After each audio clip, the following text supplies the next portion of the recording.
அறம் செய் திரைப்படத்தை பார்த்தோம். ஸ்வேதா அவர்கள் அந்த திரைப்படத்தின் இணை தயாரிப்பாளர்.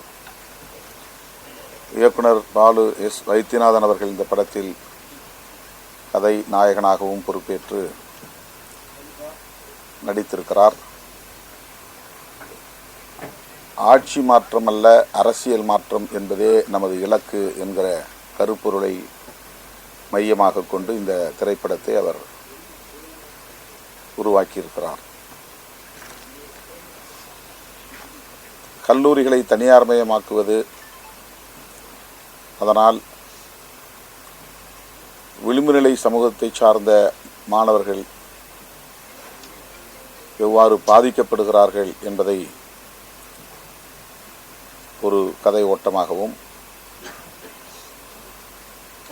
அடிப்படை மாற்றம் இல்லாமல் அரசியலில் எந்த புதிய மாற்றத்தையும் உருவாக்க முடியாது என்கிற அடிப்படையில் அறம் செய் அரசியல் அமைப்பு என்கிற இயக்கத்தை உருவாக்கி போராடுகிற இளைஞர்கள் ஒருபுறம் என்கிற அடிப்படையில் இந்த கதையை அவர் உருவாக்கியிருக்கிறார். மருத்துவக் கல்லூரி மாணவர்கள் கல்லூரியை தனியார்மயமாக்கக்கூடாது என்று உண்ணாநிலை அறப்போராட்டத்தை முன்னெடுக்கிறார்கள்.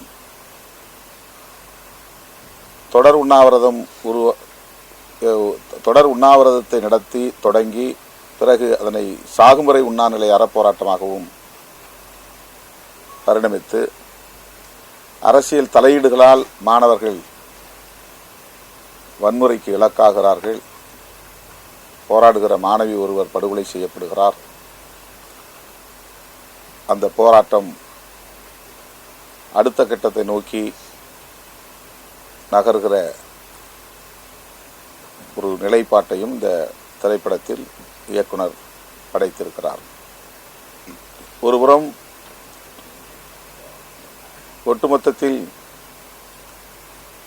அரசியலில் அடிப்படையான மாற்றத்தை உருவாக்க வேண்டும். புரட்சியாளர் அம்பேத்கர் உருவாக்கிய அரசமைப்பு சட்டத்தின்படி அரசியல் இயங்க வேண்டும். மாமேதை கார்ல் மார்க்ஸ் போன்றவர்களின் சிந்தனைகள் மக்களிடத்திலே போய் சேர வேண்டும். விவசாயிகள் உள்ளிட்ட உழைக்கும் வர்க்கம் அணிதிரள வேண்டும் என்கிற அடிப்படையிலே இளைஞர்கள் கதாநாயகியாக அஞ்சனா கீர்த்தி பொறுப்பேற்று நடித்திருக்கிறார். ஒரு துடிப்புள்ள இளம் பெண்ணாக, புரட்சிகர சிந்தனை உள்ள ஒரு பெண்ணாக அவர் கதாபாத்திரத்திலே நடித்திருக்கிறார்.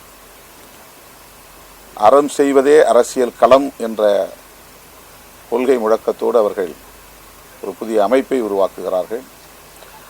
அடிப்படை மாற்றத்தை ஏற்படுத்துவதற்கும் ஆயுத போராட்டம் ஒரு தீர்வல்ல, அம்பேத்கர் உருவாக்கிய அரசமைப்பு சட்டமே போதுமானது, மக்களே நமக்கு ஆயுதம் என்று அவர் போதிக்கிறார். அவர் உயர்குடியிலே பிறந்தவர், உச்ச நீதிமன்ற நீதிபதியின் பேத்தி. ஆனால் மகாகவி பாரதியாரின் கவிதைகளால் ஈர்க்கப்பட்டவர். நேதாஜி சுபாஷ் சந்திர போஸ் அவர்களின் சிந்தனைகளால் கவரப்பட்டவர். புரட்சியாளர் அம்பேத்கர் கண்ட கனவை நனவாக்க வேண்டும் என்கிற துடிப்பு மிக்க இளம் பெண். அவருடைய தலைமையிலே ஒரு படை, அரசியல் படை, கருத்தியல் படை அமைக்கப்பெற்று அவர்கள் தலைமைச் செயலகத்தை முற்றுகையிடும் போராட்டத்தை அறிவிக்கிறார்கள். அந்த போராட்டம் வெகுமக்கள் போராட்டமாக பரிணமிக்கிறது. பல்வேறு அமைப்புகளை சார்ந்தவர்கள் அந்த அறம் செய் அரசியல் அமைப்போடு இணைந்து தலைமைச் செயலகத்தை முற்றுகையிட அணிதிரளுகிறார்கள். அதிலும் அரசியல் தலையீடு, முதலமைச்சர் மற்றும் ஆளும் கட்சியை சார்ந்தவர்கள் தூண்டுதலின் பேரில் குண்டர்கள் அந்த பேரணியிலே வன்முறையை ஏற்படுத்துகிறார்கள்.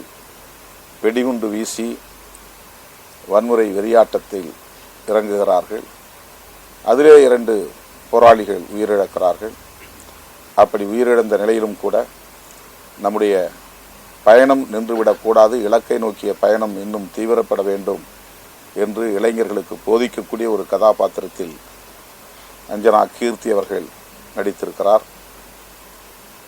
அவருடைய தாத்தா உச்சநீதிமன்ற நீதிபதி அவரை திருத்துவதற்கு முயற்சித்தும் கூட அவர், நீங்கள் கற்றுக் கொடுத்த அரசியல்தான் என்னை இயக்குகிறது, அன்றைக்கு நீங்கள் விதையாக அதை என் நெஞ்சிலே பதித்தீர்கள், அந்த விதை இன்றைக்கு வளர்ந்து விருட்சமாக பரிணமித்திருக்கிறது.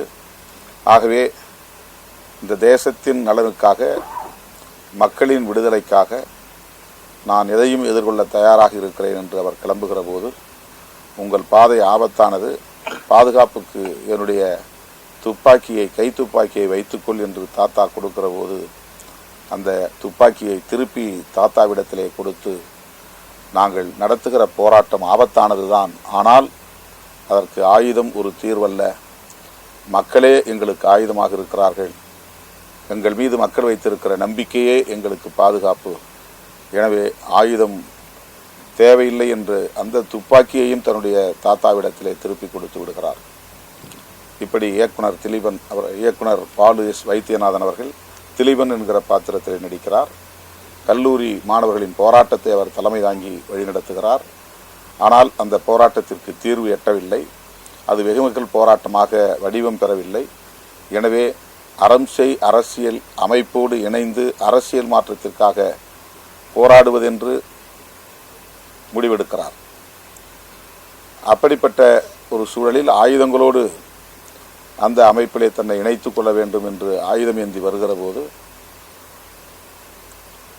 அந்த அறம் செய் அரசியல் அமைப்பை வழிநடத்தக்கூடிய இளம்பெண், நீங்கள் நினைப்பதைப் போல ஆயுதம் ஏந்தி போராடி இதற்கு தீர்வு காண முடியாது, மக்களை அமைப்பாக்க முடியாது, மக்களையே ஆயுதமாக நாம் பயன்படுத்த வேண்டும், மக்களை அரசியல்படுத்த வேண்டும், அடிப்படை அரசியல் மாற்றத்திற்கான இலக்கை நோக்கி பயணிக்க வேண்டும் என்று அவர்களிடத்திலே, கல்லூரி மாணவர்களிடத்திலே, மருத்துவக் கல்லூரி மாணவர்களிடத்திலே எடுத்து கூறி எல்லோரும் இணைந்து தம்முடைய பயணத்தை தொடர்வதாக இந்த திரைப்படத்தை முடித்திருக்கிறார் இயக்குனர் பாலு எஸ் வைத்தியநாதன் அவர்கள்.